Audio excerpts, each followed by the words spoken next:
Praise the lord, హల్లెలూయా. నా ఆత్మీయులందరికీ ప్రభువును రక్షకుడు విమోచకుడైన యేసుక్రీస్తు పరిశుద్ధమైన నామములో హృదయపూర్వక వందనాలు. ప్రతిరోజు కొద్ది నిమిషాలు శక్తి కలిగిన దేవుని వాక్యాన్ని మీకు అందించడానికి ప్రభు చూపిన అపారమైన కృపను బట్టి దేవునికి స్తోత్రం. ఆత్మీయులారా, వాక్యము మానవుని బ్రతికించేది, వాక్యము మానవునికి జీవమునిచ్చేది. ఒక వ్యక్తిని స్థిరపరిచేది వాక్యం, బలపరిచేది వాక్యం, నడిపించేది వాక్యం, ఆదరించేది వాక్యం, ఓదార్పునిచ్చేది వాక్యం, ధైర్యమునిచ్చేది వాక్యం, స్థిరపరిచేది వాక్యం, ఉజ్జీవమునిచ్చేది వాక్యం, విడుదలిచ్చేది వాక్యం, స్వస్థతనిచ్చేది వాక్యం. ఈ వాక్యము రెండంచుల ఖడ్గముగా ఉన్నది. వాక్యం ద్వారా మానవుడు బ్రతుకుతాడు. ఆత్మీయులారా, నేటి మన దైవ సందేశం విసర్జించుట. ఈరోజు ఈ వాక్యం మీ ఆత్మ జీవితాన్ని బలపరచాలని నేను కోరుతున్నాను. అవును ఆత్మీయులారా, విసర్జించుట అన్న ఈ వాక్యం నీ ఆత్మ జీవితాన్ని బలపరచాలని కోరుతున్నాను. విసర్జించుట అన్న మాటకు పర్యాయ పదం ఏమిటంటే త్యజించుట, పరిత్యజించుట, విడిచిపెట్టుట, మానుకొనుట, వదిలివేయుట. నువ్వు వేటిని విడిచిపెట్టాలి, వేటిని విసర్జించాలి, నీవు వేటిని పరిత్యజించాలి? పరిశుద్ధ గ్రంథం సెలవిస్తుంది, నీవు విసర్జించేవి, నీవు త్యజించేవి కొన్ని నీలో ఉన్నాయి. వాటిని ఈరోజు నువ్వు విడిచిపెట్టాలి. నీలో ఉన్న తీతు గ్రంథం 2వ అధ్యాయం 12వ వచనములో దురాశలను విడిచిపెట్టి దేవుని కోసం జీవించాలి. 1 పేతురు 2:11లో శరీరాశలను, శరీర క్రియలను విడిచిపెట్టి శరీర క్రియలను విసర్జించి దేవుని కోసం జీవించాలి. 1 తిమోతి పత్రిక 4:7లో ముసలమ్మ ముచ్చట్లను విసర్జించి దేవుని కోసం జీవించాలి. అంతేకాదు 2వ కొరింథీ పత్రిక 4వ అధ్యాయం 2వ వచనంలో రహస్య కార్యములను విసర్జించి దేవుని కోసం జీవించాలి. రోమా పత్రిక 13వ అధ్యాయం 12వ వచనం ప్రకారం అంధకార క్రియలను విసర్జించి దేవుని కోసం మనం జీవించాలి.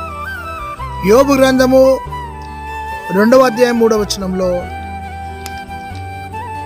చెడుతనమును విసర్జించి దేవుని కోసం మనం జీవించాలి. ఆత్మీయులారా, నీలో ధనాపేక్ష ఉందా? దాన్ని విసర్జించు. నీలో దేవునికి ఆయాసకరమైన శరీర కోరికలు, క్రియలు ఉన్నాయా? వాటిని విసర్జించాలి.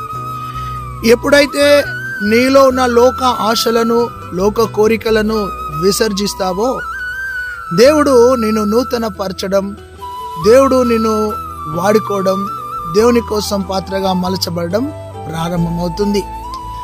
నీ ఆత్మ జీవితంలో ఈ అంధకార క్రియలను, ఈ దురాశలను, శరీర క్రియలను, ముసలమ్మ ముచ్చట్లను, రహస్య కార్యములను, చెడుతనమును ఎప్పుడైతే విసర్జిస్తావో ఆ రోజు నుండి దేవుని కోసం ఒక బలమైన వ్యక్తిగా, శక్తిగల వ్యక్తిగా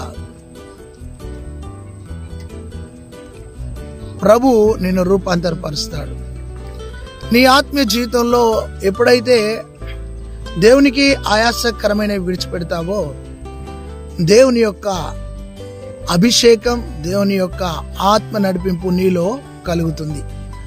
మంచిది ఆత్మీయులారా. ఒక 7 విషయాలు క్లుప్తంగా ఇశ్రాయేలీలు ఏ విధముగా వారి ఆత్మీయ యాత్రలో వారి యొక్క మొదటి స్థితిని, ప్రారంభ దినాలను మర్చిపోయి కొన్నిసార్లు వారు దారి తప్పినప్పుడు దేవుడు వారిని దర్శించడం, దేవుడు వారిని మరలా కృపతో జ్ఞాపకం చేసుకోవడం జరిగింది. ఒక 7 ఆత్మీయ విషయాలు పరిశుద్ధాత్ముడు నీతో మాట్లాడడానికి ఇష్టపడుతున్నాడు. మొదటి మాటగా 2వ రాజుల గ్రంథం 20వ అధ్యాయం 21వ వచనం, యెహోషువ గ్రంథం 24వ అధ్యాయము 16వ వచనం, అక్కడున్న మాట ఏమిటంటే, వారు యెహోవాను విసర్జించి, దేవుణ్ణి విసర్జించి, విమోచకుణ్ణి విసర్జించి, దేవుణ్ణి విసర్జించి వారు విగ్రహములను మ్రొక్కిరి. జీవము కలిగిన దేవుణ్ణి విసర్జించి లోక ఆచారాల వైపు, లోకములో ఉన్న అన్య ఆచారాల వైపు విమోచించబడ్డ ప్రజలు వెళ్ళిపోయారు. వారు ఎప్పుడైతే యెహోవాను విసర్జించారో వారు ఓడిపోయారు. ఎప్పుడైతే వారు దేవుని విసర్జించారో వారు పతనమైపోయారు. సత్యాన్ని విసర్జించి, జీవాధిపతి అయిన దేవుని విసర్జించి, విమోచించిన దేవుణ్ణి విసర్జించి వారు లోక ఆచారాలను, లోక సాంప్రదాయాలను, చెక్కుడు విగ్రహాలను, అన్య బలిపీఠాలను ఆశ్రయించి పతనమైపోయారు, పాడైపోయారు. దేవుని మహిమను కోల్పోయారు. వారి ఆత్మీయ జీవితంలో అడుగడుగున అవమానానికి గురయ్యారు. ఆత్మీయులారా, ఈరోజు వారు యెహోవా యావే ఉన్నవాడు అనువాడు, మొదటివాడు కడపటివాడు, ఆదియు అంతమైన వాడు, అల్ఫా ఒమేగా అయిన, ఆకాశం నా సింహాసనం, భూమి నా పాదపీఠం అన్న దేవుణ్ణి విసర్జించి చిత్తు చిత్తుగా అన్యుల చేత ఓడిపోయి వారి జీవితాలలో నిరాశను మిగిలించుకున్నారు. ఈరోజు నువ్వు సత్యాన్ని గ్రహించి, వెలుగును గ్రహించి, జీవాన్ని గ్రహించి, మరలా వెలుగును, జీవాన్ని, సత్యాన్ని విసర్జించి జీవిస్తున్నావేమో. ప్రభు నీ మనోనేత్రాలు వెలిగించాలని, ప్రభు కోసం బ్రతకాలని ప్రభు నిన్ను దర్శిస్తున్నాడు. రెండోదిగా నా ఆత్మీయ సహోదరి సహోదరుడా, ఇర్మియా గ్రంథం 9వ అధ్యాయము 13వ వచనము, 2వ రాజుల గ్రంథం 17వ అధ్యాయము 15వ వచనము, వారు ధర్మశాస్త్రమును విడిచి, దేవుని వాక్యాన్ని విడిచి. ఎప్పుడైతే నువ్వు దేవుని వాక్యాన్ని విడిచిపెడతావో, దేవుని వాక్యానికి దూరం అవుతావో, నీ ఆత్మీయ జీవితంలో ఓటమి పాలవుతావు. వారు దేవుని వాక్యాన్ని విసర్జించి, వాక్యము బ్రతికించేది, వాక్యము స్థిరపరిచేది, వాక్యము నిన్ను ఆదరించేది, వాక్యము నిన్ను బాగు చేసేది, వాక్యానికి చోటివ్వక ఇశ్రాయేలు ప్రజలు వాక్యాన్ని విసర్జించినారు, ధర్మశాస్త్రమును విసర్జించినారు, ఆయన జీవపు గల మాటలను విసర్జించినారు, ఆయన శక్తి కలిగిన ఉపదేశాన్ని విసర్జించి, వాక్యము లేకుండా వారు తమ సొంత ఆలోచనలతో బ్రతకడం నేర్చుకొని అన్యుల చేతిలో పడి ఓడిపోయినారు. మొదటగా చూస్తే ఆత్మీయులారా, వారు యెహోవాను విసర్జించినారు. రెండవదిగా చూస్తే వారు దేవుని వాక్యాన్ని విసర్జించినారు. ఆది యందు వాక్యముండెను, వాక్యము దేవుని యొద్ద నుండెను, ఆ వాక్యమే దేవుడై ఉన్నాడు. ఆ వాక్యమైన యేసు ప్రభును విసర్జించినారు. ఈరోజు వాక్యము నీతో మాట్లాడుతున్నప్పుడు నీ బ్రతుకు మార్చుకో, నీ హృదయాన్ని మార్చుకో, నీ పాపాన్ని విడిచిపెట్టు, నీ శరీర కోరికలను విడిచిపెట్టు అని వాక్యం నీతో మాట్లాడుతున్నప్పుడు నువ్వు వాక్యాన్ని విసర్జిస్తూ బ్రతుకుతున్నావేమో. వాక్యము రెండంచులు గల ఖడ్గము, వాక్యము అద్దము లాంటిది, నీ సహజ స్థితిని చూపించేది. వాక్యము సుత్తె లాంటిది, నీ మొండి హృదయాన్ని బద్దలు చేసి సరిచేసేది. వాక్యము జుంటి తేనె దారాల కంటే మధురమైనది. అయితే వాక్యాన్ని వారు ధర్మశాస్త్రమును విసర్జించినారు. ధర్మశాస్త్రాన్ని విసర్జించి వారు అన్యుల చేతిలో పడిపోయినారు. ఎప్పుడైతే వాక్యాన్ని విసర్జించినారో వారి ఆత్మీయ జీవితం ఎండిపోయింది. వారి ఆత్మీయ జీవితంలో భయంకరమైన వ్యతిరేకతలు, శోధనలు, వారి జీవితంలో భయంకరమైన పరిస్థితులు ఎదురైనాయి.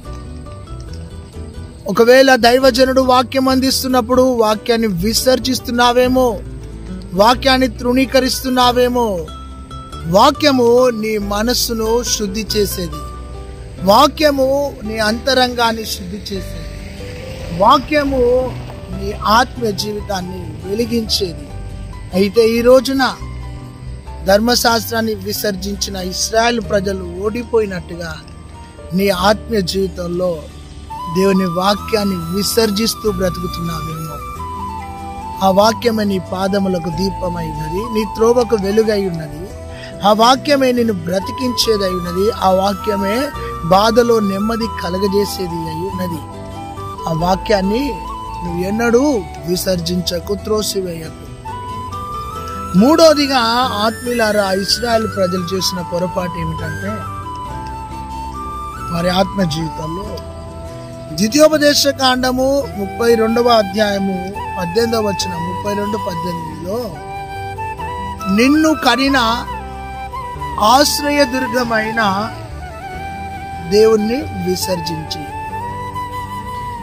కనిన ఆశ్రయదుర్గమైన దేవుణ్ణి విసర్జించి. ఇక్కడ ఆత్మీయంగా నువ్వు ఆలోచిస్తే సహోదరుడా, సహోదరి, గొప్ప ఆశ్రయముగా ఉన్నవాన్ని వారు విసర్జించి మనుషులను ఆశ్రయించినారు. ఈ లోకంలో రాజులను ఆశ్రయించినారు, ధనాన్ని ఆశ్రయించినారు, ఈ లోక భోగాలను ఆశ్రయించినారు. రాజుల వలనైనను అధికారుల వలనైనను రక్షణ కలగదు, వారిని నమ్మకుడి అని వాక్యం సెలవిస్తుంది. అయితే విమోచించబడిన ప్రజలు నిన్ను కనిన ఆశ్రయదుర్గమైన దేవుణ్ణి వారు విడిచి. ఈరోజు ప్రభు నీతో చెప్తున్న మాట ఏమిటంటే ఆత్మీయులారా, మూడోది ఆశ్రయమైన దేవుణ్ణి విడిచిపెట్టినారు. ఆశ్రయమైన దేవుణ్ణి వారు విడిచిపెట్టి లోకానుసారమైన జీవితాన్ని ప్రేమించినారు. ప్రభు ఈరోజు సూటిగా నీతో మాట్లాడుతున్న మాట ఏమిటంటే, నీవు ఎవరిని ఆశ్రయిస్తున్నావు? వారు జీవము కలిగిన దేవుని ఆశ్రయించవలసిన ప్రజలు కనిన ప్రభువుని, కాపాడుతున్న ప్రభువుని, నడిపిస్తున్న ప్రభువును, ఆధారమైన ప్రభువును, రక్షణ ఆధారమైన దేవుణ్ణి, రక్షణకు కారకుడైన దేవుణ్ణి వారు విసర్జించి రాజులను ఆశ్రయించినారు. ఎప్పుడైతే వారు దేవుని విసర్జించినారో వారి ఆత్మీయ జీవితం అంతా చీకటిమయమైపోయింది. ఈరోజు నా ఆత్మీయ సహోదరుడా, సహోదరి, నీ ఆత్మీయ జీవితంలో అంధకార క్రియలను విడిచి, శరీర క్రియలను విడిచి దేవుని కోసం బ్రతకవలసిన ఈ ప్రజలు వారు యెహోవాను విసర్జించినారు, వారు ధర్మశాస్త్రాన్ని విసర్జించినారు, వారు ఆశ్రయమైన దేవుని విసర్జించినారు, కనిన ప్రభువును కాదన్నారు. అంత మూర్ఖత్వముతో ప్రజలు బ్రతుకుతుండగా కరుణా సంపన్నుడైన దేవుడు, కనికరము కలిగిన దేవుడు, ఆధారమైన దేవుడు, ఆశ్రయమైన దేవుడు వారికి తోడయ్యుండి వారిని ముందుకు నడిపించినాడు. దేవునికి స్తోత్రం కలుగునుగాక. నాలుగోది ఇర్మియా గ్రంథం 17వ అధ్యాయము 13వ వచనం, 17-13లో వారు జీవ జలముల ఊటను విడిచి ఊటను విసర్జించి జీవజలము అనగా యేసుక్రీస్తును విసర్జించి, ఒక సమరయ స్త్రీ దాహముతో యేసు ప్రభు దగ్గరికి వచ్చినప్పుడు, నేనిచ్చే నీళ్లు త్రాగిన ఏ వ్యక్తి మరలా దప్పిగొనడు అన్నప్పుడు, అయ్యా ఆ నీళ్లు నాకు ఇవ్వయ్యా అని సమరయ స్త్రీ అడిగినప్పుడు, నేను ఆ నీళ్ళు ఇస్తాను, నీ పెనిమిటిని తీసుకొని రమ్మన్నప్పుడు ఆమె కుండను విడిచిపెట్టింది. ఆయన నిత్య జీవపు మాటలు గలవాడని ఆ మాటలతో జీవముతో నింపబడి నిర్జీవ క్రియలను విడిచి దేవుని కోసము సమరయ స్త్రీ నిలబడ్డది. ఆత్మీయులారా, ఇక్కడ ఇశ్రాయేలు జీవజలముల ఊటను విసర్జించి నీళ్లు నిలువని తొట్టులను తొలిపించుకొని అవి మాకు స్థిరం అనుకున్నారు. బుద్ధిహీనత. ఈరోజు జీవజలముల ఊట అయిన నా ప్రభు నీతో మాట్లాడుతున్నాడు. అరణ్యంలో హాగరుకు ఊటగా ప్రత్యక్షమై హాగరు దాహాన్ని తీర్చినవాడు, సమరయ స్త్రీకి జీవజలపు ఊటగా తన దాహాన్ని తీర్చినవాడు, ఈరోజు నీకు జీవజలముల ఊటగా నా ప్రభువు నిన్ను దర్శిస్తున్నాడు. నీ ఆత్మీయ దాహాన్ని తీర్చడానికి, నీ ఆత్మీయ జీవితాన్ని వెలిగించడానికి. అయితే ఈరోజు జీవజలముల ఊటను ఇశ్రాయేలు విడిచి నీళ్లు నిలువని తొట్లలో నీళ్లు పోసుకొని భ్రమలో బ్రతుకుతున్నారు. ఎంత భయంకరమైన విషయం! ఇశ్రాయేలు పోరాడి గెలిచిన వారు, రక్తముతో విమోచించబడ్డవారు, మేఘము కింద నడిచిన వారు, బండలోని నీళ్లను త్రాగిన వారు, మన్నాతో వారి కడుపు నింపుకున్నవారు, 10 అద్భుతాల గుండా వారు ప్రయాణం చేసిన వారు, ఇంత గొప్ప ఆత్మీయత కలిగిన ఇశ్రాయేలు ప్రజలు వారు యెహోవాను విసర్జించి, బాధకరమైన విషయం, ధర్మశాస్త్రమును విసర్జించి, చాలా బాధాకరమైన విషయం, కనిన ఆశ్రయమైన ప్రభును ఆశ్రయుని విసర్జించి, జీవ జలముల ఊటను విసర్జించి వారి ఆత్మీయ జీవితంలో చాలా చెడిపోయినారు. అయినప్పటికీ వాగ్దానం చేసిన వాడు నమ్మదగిన వాడు. ఆయన యొద్ద క్షమాపణ దొరుకును. ఆయన కృపా సమృద్ధి గలవాడు. ఆయన వాత్సల్యం చూపువాడు. ఎన్నోసార్లు దేవుని సన్నిధిని విసర్జించి, దేవుని ప్రేమను విసర్జించి, దేవుని యొక్క కటాక్షాన్ని విసర్జించి నీవు కూడా కోరికలను నెరవేర్చుకుంటూ జీవితంలో ఓడిపోతూ, పడిపోతూ, చితికిపోతూ జీవిస్తున్నావేమో. ఈరోజు నీ ఆత్మీయ జీవితంలో లోకాన్ని విసర్జించి ప్రభును ఆశ్రయించు అని ప్రభు నీతో మాట్లాడుతున్నాడు. ఆత్మీయులారా, 5వ విషయాన్ని చూస్తే యెషయా గ్రంథము 15వ అధ్యాయం 26వ వచనంలో వారు దేవుని ఆజ్ఞలను, కట్టడలను విసర్జించి, ఎంత బాధకరమైన విషయం! ఆయన ఆజ్ఞలేంటి? నిర్గమకాండం 20వ అధ్యాయంలో దొంగలించవద్దు, వ్యభిచరించవద్దు, నీ పొరుగు వారిని ఏది ఆశించవద్దు, నీ తల్లిదండ్రులను సన్మానించుము, ఆకాశం అందే గాని భూమి అందు గాని నేను తప్ప వేరొక దేవుడు లేడు అని ఆజ్ఞలిస్తే వారు ఆజ్ఞలను కూడా విసర్జించినారు. అంతేకాదు, క్రొత్త నిబంధనలో మనకు 2 ఆజ్ఞలు. నీ దేవుడైన యెహోవాను నీ పూర్ణ హృదయంతో ప్రేమించు, నిన్ను వలె నీ పొరుగు వారిని ప్రేమించు. ఆజ్ఞలను విసర్జించి అవిధేయులైపోయినారు. అయితే వీళ్ళలో ఏ మాత్రము ఎంత మంచి కూడా లేదు. కానీ మంచి లేని ఆ ప్రజలు, చెడిపోయిన ఆ ప్రజల కోసం ప్రభు కృప చూపినాడు. కృపకు యోగ్యులు కాదు, కానీ నా ప్రభు కృప చూపినాడు. ఆయన కృప చూపుటకు సమర్థుడైన దేవుడు. మన ఆత్మీయ జీవితంలో కూడా ఎన్నోసార్లు వాక్యాన్ని తృణీకరించి, సహవాసాన్ని తృణీకరించి, సేవకులను తృణీకరించి, విసర్జించి నీవు కూడా ఎన్నోసార్లు ఇశ్రాయేలు లెక్క పడిపోలేదా? దూరం కాలేదా? దేవుని గాయపరచలేదా? సంఘానికి నీవు చెడ్డ పేరు తేలేదా? అయినప్పటికీ ఆ కృపగల దేవుడు నిన్ను దర్శించినాడు, నిన్ను రూపాంతరపరిచినాడు. అయితే నువ్వు చేయవలసిన 5 విషయాలు. నీ ఆత్మీయ జీవితంలో నమ్మకంగా దేవుని కోసం జీవించు, పరిశుద్ధంగా దేవుని కోసం జీవించు. 3వది దేవునికి లోబడి జీవించు.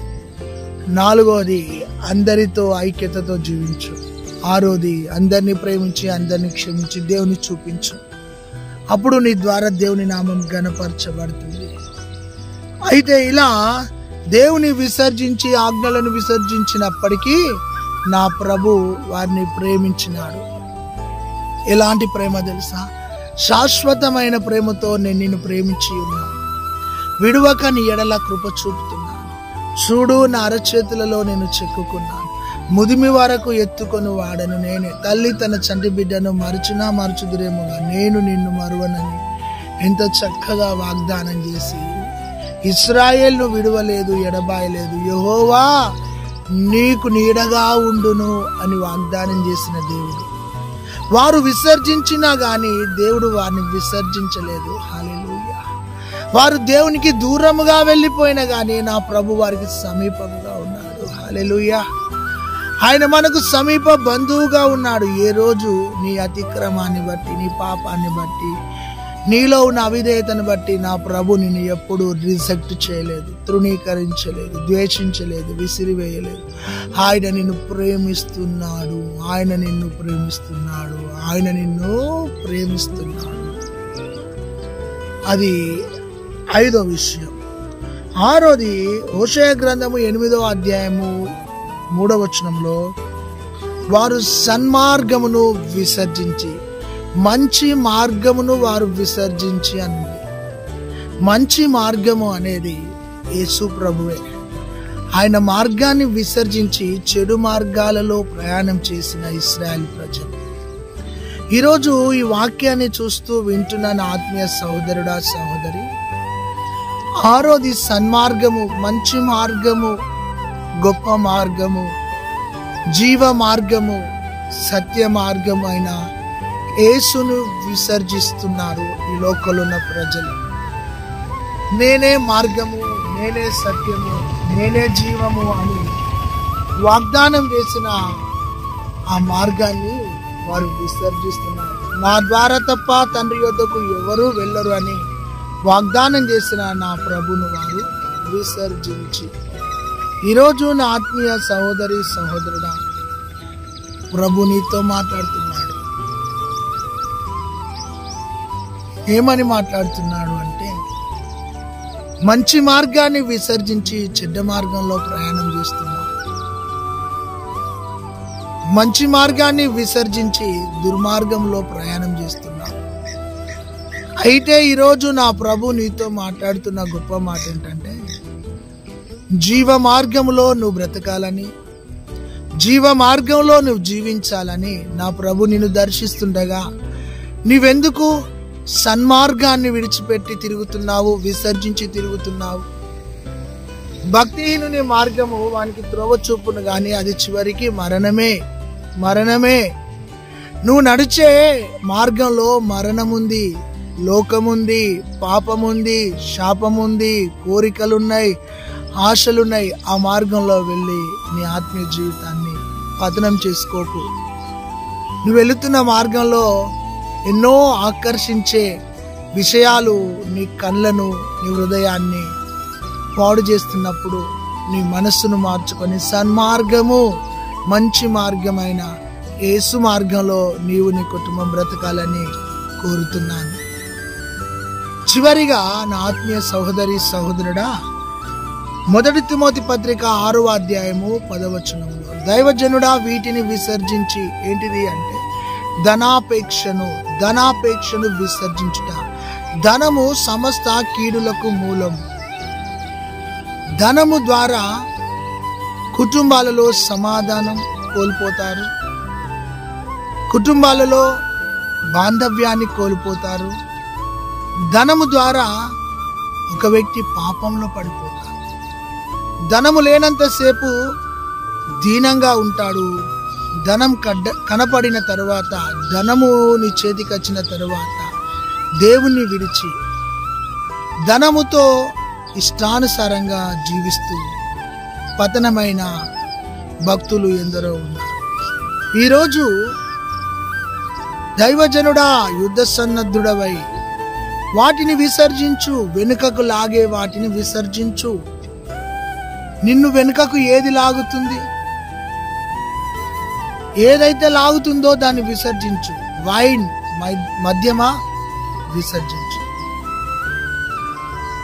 ఉమెన్, స్త్రీనా, దాన్ని విసర్జించు. వెల్త్, ధనమా, దాన్ని విసర్జించు. ఎప్పుడైతే నువ్వు విసర్జిస్తావో నువ్వు గమ్యానికి చేరుకుంటావు. అయితే ఈ వాక్యం వింటున్న ఆత్మీయులారా, ఏదైతే నిన్ను వెనుకకు లాగుతుందో దాన్ని విసర్జిస్తావా? ఈరోజు నీ శరీరాన్ని లాగుతున్నా, నీ మనసును లాగుతున్నా, నిన్ను లాగుతున్నా, నిన్ను ఈడ్చుతున్నా ఆ కోరికలను విసర్జించుకొని, వాటిని విడిచిపెట్టుకొని, వాటిని వదిలిపెట్టుకొని పరిశుద్ధమును, నిర్దోషమును, నిష్కలంకమును ఉదక స్నానము చేత కడగబడి పరిపూర్ణత కలిగిన సంఘముగా నీ ఆత్మీయ జీవితంలో ఒక పరిపక్వత, పరిపూర్ణత, అభిషేకము కలిగిన విశ్వాసిగా నువ్వు జీవించాలి అంటే నీవు ఈ లోకానుసారమైన విడిచిపెట్టు. అయితే వీరు ధనాపేక్షను విసర్జించిన వారున్నారు, ముసలమ్మ ముచ్చట్లను విసర్జించిన వారున్నారు, శరీర క్రియలను విసర్జించిన వారున్నారు, అంధకార క్రియలను విసర్జించిన వారు, ఈ లోక మాలిన్యమును విసర్జించిన వారు, దురాశలను విసర్జించిన వారున్నారు, చెడుతనమును విసర్జించి ఉన్నారు.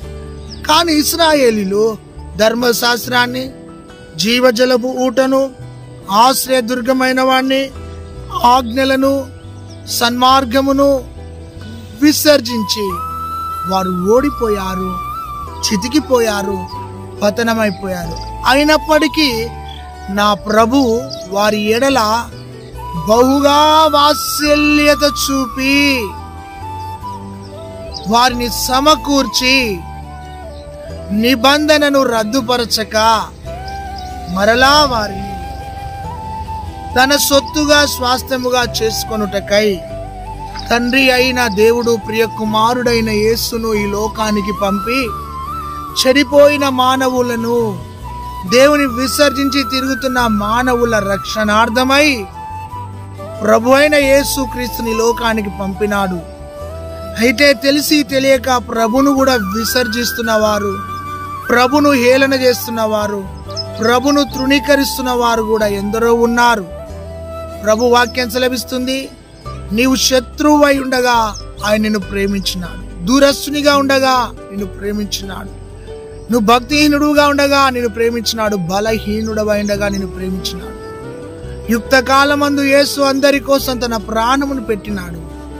ఈరోజు దేవుని విసర్జించి లోకాన్ని అంటబెట్టుకొని బ్రతుకుతున్న నీ జీవితంలో ప్రభు చెప్తున్నాడు, మారు మనసు పొంది నీ జీవితాన్ని మార్చుకో. ప్రభుకు నీ హృదయాన్ని ఇస్తే ఆయన నిన్ను తన సొత్తుగా చేసుకొని ఉన్నతమైన ఉద్దేశములు నీ ఎడల ఉన్నాయి, వాటిని ప్రభు నెరవేర్చడానికి సిద్ధంగా ఉన్నాడు. అయితే నీ హృదయాన్ని ప్రభు చేతిలో పెట్టి, ప్రభువా నేను ఇంతకాలము వాక్యాన్ని విసర్జించి, జీవమును విసర్జించి, సహవాసాన్ని విసర్జించి, నీ ప్రేమను విసర్జించి, నిన్ను విసర్జించి లోకములో తిరిగినాను, నన్ను మన్నించు ప్రభువా. ఈ రోజు నుండి నాకు క్రొత్త మనసు, క్రొత్త హృదయం, క్రొత్త జీవితం, క్రొత్త నడక, క్రొత్త తలంపులు, క్రొత్త హృదయాన్ని నాకు దయచే ప్రభు నువ్వు అడిగితే ప్రభు నిన్ను రూపాంతరపరిచి ఒక క్రొత్త వ్యక్తిగా నిన్ను రూపాంతరపరుస్తాడు. అయితే ఈరోజు దేవునికి లోబడు, దేవా నన్ను క్షమించు అన్నాడు. దేవుడి మాటలను దీవించును గాక. ఆమేన్. తండ్రి, వాక్యాన్ని నీరు కట్టి ఫలింపజేసి నీ నామాన్ని ఘనపరచుకోమని యేసు నామములో ప్రార్థించి పొంది ఉన్నాం తండ్రి. Amen. Amen. God bless you. Praise the Lord. దేవుడు మిమ్మును మీ కుటుంబాలను అత్యధికంగా ఆశీర్వదించును గాక. ఈ వాక్యం విన్న తర్వాత ఒక చక్కటి కామెంట్ పెట్టండి. వాక్యం నిన్ను బలపరిస్తే ప్రతిరోజు మేడగది సాహసం యూట్యూబ్ ఛానల్లో వాక్యాన్ని విని దీవించబడాలని కోరుతూ నా మాటలు ముగిస్తున్నాను. God bless you.